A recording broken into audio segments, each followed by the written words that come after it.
as conversas também são extremamente importantes para isso. Se no seu círculo imediato você não tem com quem conversar de letras, de armas e de gêneros formidáveis, não converse sobre nada. Essa coisa das canções que eu estou falando serve muito bem para isso. Quer dizer, para você ligar ou desligar, né, do ambiente conforme você sinta que os estímulos são úteis ou inúteis. Quer dizer, você tem que se colocar ali não como uma pobre vítima que está sendo levada daqui para lá pelos estímulos ambientes, mas como o presidente de uma multinacional, entendeu? Que não recebe qualquer um na sala dele. Entendeu? Daí você quer falar comigo, você tem que passar pela secretária, pelas relações públicas, pelo não sei o quê, e daí eu vou ver se te dou atenção. Quer dizer, eu estou sabendo que você está ali, estou sabendo que você está solicitando a minha atenção, mas não vou te receber, assim, sem um sério motivo, tá certo? As solicitações de atenção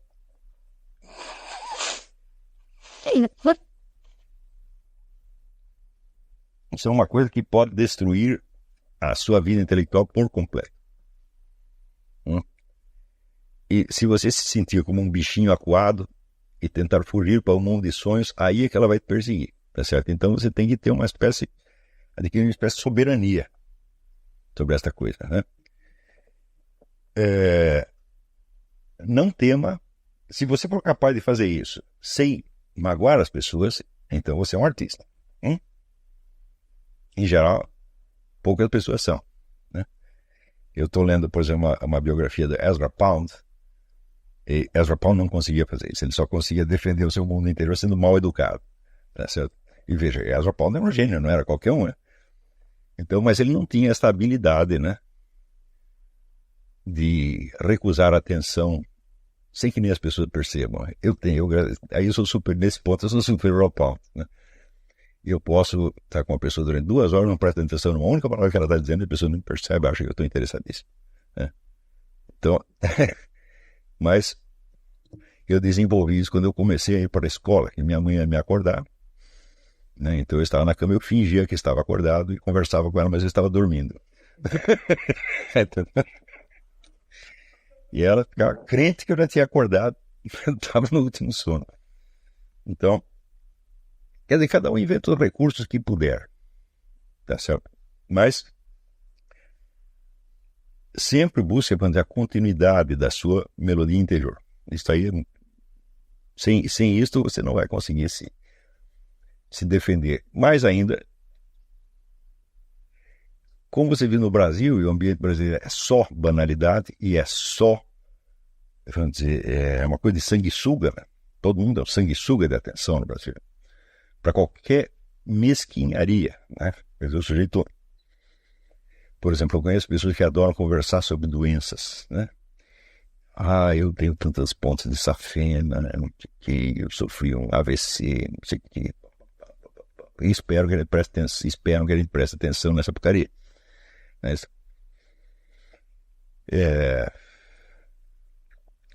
né? Outros vêm nos contar as suas realizações no campo erótico, né? Coisas desse tipo, né? Então, basta você ligar a televisão no Brasil, pronto, você recebe uma inundação dessas coisas, né? Você não tem nada que preste. E se você vai, bom, agora eu vou para a universidade, eu vou para um ambiente mais civilizado, né? O que eles vão te dar lá? Né? Vão te dar como aquela menininha que trabalhou no filme, até esqueci o nome do filme, é 1 contra 1000, uma coisa, 1000 contra 1, baseado no livro do William Lima da Silva, que era o chefe do Comando Vermelho. Então aparece lá uma atriz dando uma entrevista, dizendo, não, porque aqui a gente vive no mundo da classe média carioca, mas daí eu li os livros de fulaninha de tal, que mostra, né, toda esta coisa do banditismo e tal, foi um outro mundo que eu descobri. Então ela acha que ela descobriu o narcotráfico, né? Ela teve uma ampliação cultural absolutamente formidável, né? E eu me lembro que desde os anos 40, mais ou menos, tem pessoas que passam por essa experiência, descobrem que existe o banditismo em torno, né? E não percebem que o banditismo também faz parte da própria banalidade em torno, né? Você teve uma ampliação do seu horizonte sociológico, adquirindo informações que, no fim, não têm importância nenhuma. É isso. Se você pensar o que são esses 50 mil brasileiros que morrem por ano, né? São a repetição banal de uma realidade macabra. Quer dizer, o macabro se tornou banal também, né? Então, eu não creio que esta penetração nas misérias sociais seja efetivamente uma ampliação da inteligência, um crescimento da inteligência. Por quê? Porque ela se constitui apenas, vamos dizer, de dados homogêneos. Né? Isso quer dizer que milhões de cigarros de maconha, né, milhões de pacotinhos de cocaína, não contém nenhuma informação a mais, além do primeiro cigarro de maconha ou do primeiro pacotinho de cocaína. Tá certo? Então, isso aí, vamos dizer, são informações desse tipo que você tem acesso nas universidades. Quer dizer, eles vão te fazer uma penetração na banalidade, uma absorção de banalidade, disfarçada de tomada de consciência. Alguns chamam de conscientização, essa picaria. Então, como não há mudança, não há um acréscimo qualitativo, não é ampliação nenhuma. Você está apenas tomando nota de mais fatos banais que não significam grande coisa. Né?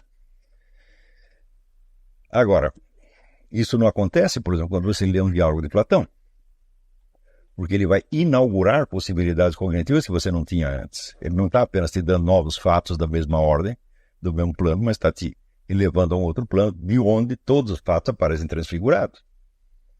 E é esta a experiência que você tem que ter. É isso. Mas, na Universidade Brasileira, você é capaz de até transformar um texto de Platão numa investigação de banalidade. Você veja que, por exemplo, nos últimos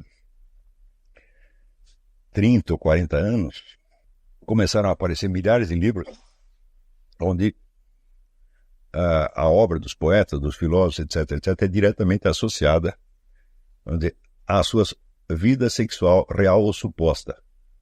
Porque eu acho assim, qualquer investigação da vida sexual ali é sempre suposta. Se há uma coisa que ninguém fica sabendo, na verdade, é isso. Né? Mas você pode ouvir falar alguma coisa, especular. Né? E o mais incrível é as pessoas acharem, então, que a vida sexual é o centro de construção da personalidade. O que é uma coisa realmente impossível. Se é uma coisa impossível, é esta. Né? Mas as pessoas apelam para o Dr. Freud, e o básico que eu posso dizer com o Dr. Freud é que é o seguinte, é que é um sujeito inconsciente, idiota. Esse é um cara que não tinha a mais mínima autoconsciência e que inventava coisas para justificar uma mitologia pessoal dentro da qual ele viveu, de certo modo, para justificar que comia a cunhada. Né? Então, em matéria de conhecimento da alma humana, o Dr. Freud não é nenhuma autoridade. Né? Embora alguns fatos que ele tenha observado de fato existam, mas isso não quer dizer nada. Muito bem. Também em função do mesmo problema, e já que eu estava falando na biografia do Pound, então, eles perguntaram para o Pound o que Pound esteve na cadeia durante 12 anos, né? Sem nenhuma acusação formal, sem nenhum processo, até hoje não se sabe exatamente o que ele estava fazendo lá.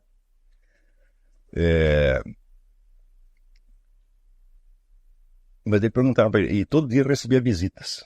Né? Então, perguntaram para ele do que ele conversava com as visitas. Daí ele respondeu com uma citação latina que eu não sei, eu acho que é de Virgílio, mas não tenho certeza. Né? Ele respondeu, de literis, de armis, prestantibusque ingenies.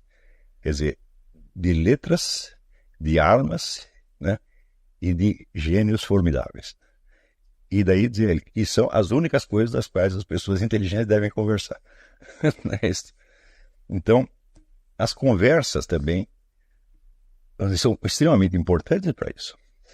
Quer dizer, se no seu círculo imediato você não tem com quem conversar de letras, de armas e de gêneros formidáveis, tá certo? Não converse sobre nada. Tá certo? Você vai para a internet, conversa com seus companheiros de seminário de filosofia sobre alguma coisa que preste. Se bem que no próprio fórum do seminário de filosofia, eu vi gente baixando o nível da conversa. Baixando o nível da conversa não quer dizer que diz palavrão, não quer dizer que diz coisa feia, não é disso que eu estou falando, né? Não estou falando do ponto de vista da moral banal, não é disso que eu estou falando. O que no Brasil também se chama de nível é outra coisa, né? Alto nível no Brasil significa um fingimento de polidez, né? Também não é disso que eu estou falando. Eu estou falando da substância dos assuntos discutidos. Né? Quer dizer, o indivíduo que entra no fórum do seminário para ver com o small talk, quer dizer, pelo amor de Deus, o que é isso? Né? Small talk você pode ter com o homem do posto de gasolina, né? Com a sua empregada, e assim por diante. Mas eu vou dizer uma coisa muito séria para vocês, mas muito séria, muito séria. Small talk é proibido. Uma pessoa de estudo, um homem de estudo, nunca tem small talk. Nunca. Então, o que quer que diga, mesmo que pareça small talk, tem que estar carregado na segunda, uma terceira camada de sentido e tem que ser algo que está enriquecendo realmente a convivência. Tá certo? Então, infelizmente, no Brasil, há muito tempo não se tem esse tipo de diálogo. Quer dizer, ou você tem só o small talk, ou você tem um fingimento de vida intelectual no nível universitário puramente profissional. Que é exatamente o que você pode encontrar em pessoas da USP. Mas eu, não, sinceramente, eu não conheço, nesse meio universitário brasileiro, nunca conheci uma única pessoa capaz de manter conversas, por exemplo, como eu mantinha com o Bruno Tolentino. Que era exatamente isso. De literis, de arbis, prestantibus qui ingenis. Era só isto que nós falávamos. Só isso o tempo todo. Não quando estava fazendo piada, era isto, né? Então, eu tive a felicidade de ter esse convívio com o Bruno, embora durante pouco tempo. E poder saber, então, o que é uma conversa verdadeiramente civilizada entre pessoas de estudo. Mas isto não se vê no Brasil. Porque o elemento fundamental dessa conversa é a sinceridade. É que ela seja um depoimento efetivo sobre o que ele passa na alma e é necessário que todos os elementos culturalmente assimilados, de literatura, de história, etc., tenham se transformado em vivências interiores. Não pode ser só um negócio de, como é que se diz, externo. A gente foi, por exemplo, o Bruno, ele decorou milhares de poesias, milhares. Assim como eu estou sugerindo que vocês usem essas canções, ele tinha poesia europeia inteira, né? E eu acho que ele leu tudo que interessava. De tudo que ele leu, ele guardou de memória pelo menos 20%. Né? Então, isso se incorporou na alma dele. Né? Então, havia aspectos na alma do Bruno, né, que eram, por exemplo, Saint-Jean-Perse, que eram Eugenio Montale, que eram o Ungaretti. Essas eram dimensões internas da alma dele. Né? Então, mediante esses poemas, ele se dizia, ele se mostrava para mim através dos poemas decorados, quando não dos próprios poemas dele. Né? Certo? Então, note que isto é conversa de intelectual. E sem isto, não dá para fazer nada. Você é capaz de imaginar, por exemplo, sei lá, Santo Tomás de Aquino e Santo Alberto Magno conversando de banalidade, de besteira? Ou sentar ali para reclamar da vida? Ah, a gasolina está cara, né? Porque não tinha gasolina, né? Era qualquer outra coisa. E perdendo tempo com isso? Isso é impossível imaginar. Tá certo? Então, o small talk é uma forma de parasitismo. é uma coisa vampiresca, realmente. Né? E às vezes as pessoas mantêm isso apenas porque elas acham que os outros esperam que elas façam exatamente isso.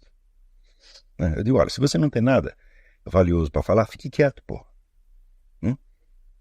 Então, eu acho que é inteiramente normal. Pessoas que são amigas, que gostam muito uma da outra, ficar quieta horas. Até que a Isabela é a minha testemunha. Ela ia trabalhar no meu escritório, ficava sentadinha na mesa dela, eu ficava aqui, eu estava ali lendo uma coisa, ela lá, de cada 3 horas saía umas palavrinhas. Né? Ela nunca ficou brava comigo porque eu não falava nada. Então, isso é normal, quer dizer, essa ansiedade de falar, esse temor do silêncio, isso aí corrompe as pessoas, não?